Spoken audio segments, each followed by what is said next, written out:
afternoon. Today, I want to talk about something we all wish we had more of that shapes the way we speak, we act, and show up in the world confidence. We see confident people everywhere. The way they speak up, they lead boldly, and seem completely at ease in every situations. Sometimes we wonder, were they born that way? Well, for 22 years, I had a belief that confidence was an inborn gift, something other possess, and I simply lack. So, I stayed quiet. I avoided questions. I held back from conversations. From outside, I looked fine. I stayed I staged a dance, I played sports, and participated in cultural activities. People assumed she is confident. From inside, I was paralyzed. Paralyzed by the fear of being wrong, of being judged, of being noticed. I wore confidence like a costume, convinced in outside but hollow within. How many of you have did the same? Smiled outwardly while inside you wrestle with your hesitation and self-doubts. Let's go back where it all began, my school years. A time I started to begin what I now call the confidence mask. I grew up as a single daughter in my home with a wonderful supportive parents. They encouraged me to be in part of everything, sports, dance, cultural events, and I even part of fancy dress competitions and often won first prizes, part of school assemblies and stage events, you name it. Performing was simple because performance has a script. Follow instructions, move to music, played by the rules. But speaking, articulating one's own thought, that was practifying. I still remember, we all had jam competition in our school, right? Just a minute. We have given on the spot topic, we have to prepare in a minute, and then we need to deliver. When I'm in class 10, I represented my house team in one of those competitions. While preparing, everything was perfect in my head. I had the right word, right flow, and the perfect start. But when I stood on the stage, my voice terribled, my hand froze, and my mind went blank. But still, I managed to speak some two shaky lines and ended up with a quiet thank you. And that moment, something in me is changed. And then I went to high secondary. I stopped participating in speeches. Even when I knew answers, I stayed quiet. I stopped raising my hand. I stopped representing myself. Something between those silence, I began to believe I've just not made for it. Then came college, a whole new world with bigger opportunities. But guess what? The mask began to crack. My fear became visible.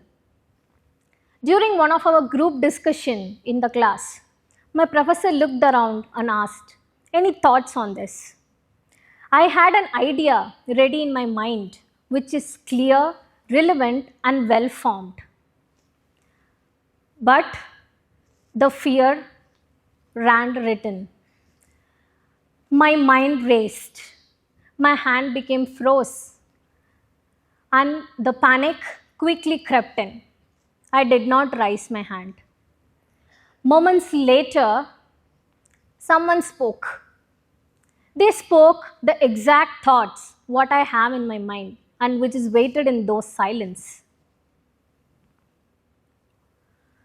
The professor smiled, nodded, and said, "Excellent point." The class agreed, and that moment became regret. It was not about losing credit, It was about losing a voice again. I let fear win over me. And then something shifted. This was my turning point. Moment I began and decided to change.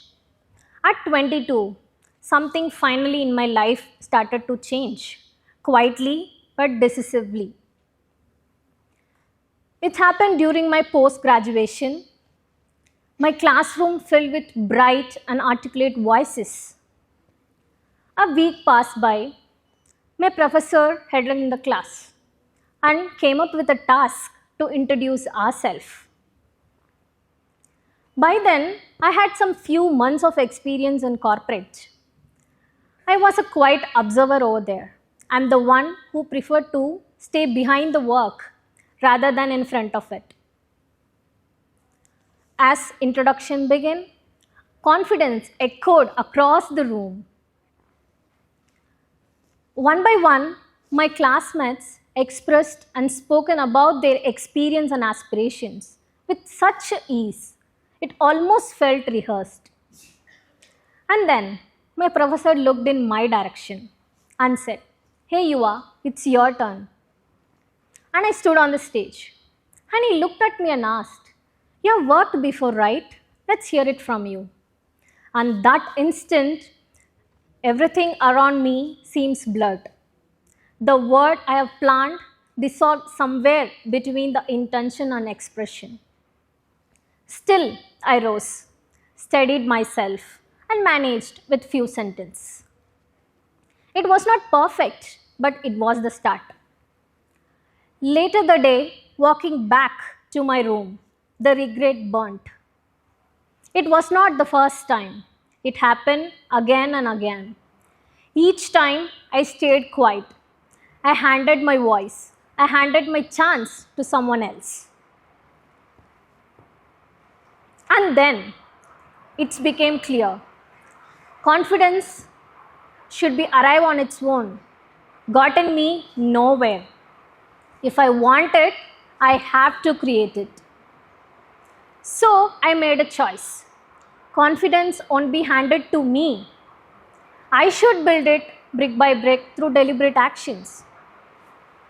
And by the following week, I took small steps. I raised my hand. My words stumbled, but I spoke. And the second time, I volunteered for a presentation. My slides were not extraordinary, my delivery was not polished, but I stood there. The third time, a small discussion.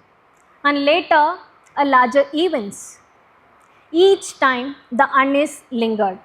But each time, I proved something to myself which is very essential. I was capable. And then I learned the liberating truth. Confidence is not the absence of fear. Confidence is the courage to act despite fear. And finally, I stepped into the corporate where I discovered confidence doesn't end with a degree. It's a lifelong practice. When I stepped into the corporate, I finally realized something quickly, that hesitation does not vanish with a job title. In meetings, a small little voice whispering, "What if I'm wrong? What if they don't take me seriously?" And for a while, that voice held me back. But I see it in a different way. Each pass, each hesitation is not a failure. It's an opportunity. An opportunity to do one more rep. And after taking few steps, I realized confidence is not a talent, it's a muscle. I once believed confidence is the people who born with. I now know it's a myth. Confidence is like a muscle. You train it, the strengthen, and the stronger it grows. For example, you think of a gym. On day one, you won't lift heavy.